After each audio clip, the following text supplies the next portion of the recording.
Hello viewers, welcome to IT System Admin and Information Technology Learning Tutorial channel for you.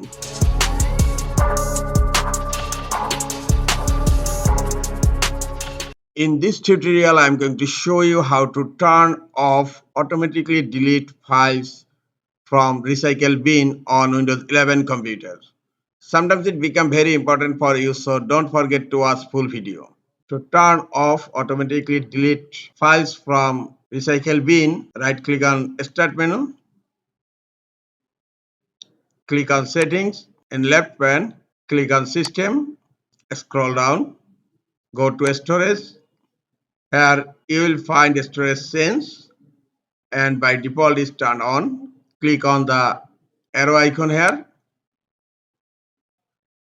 Here you will find delete files in recycle bin if they have been there for more, and 30 days is selected by default.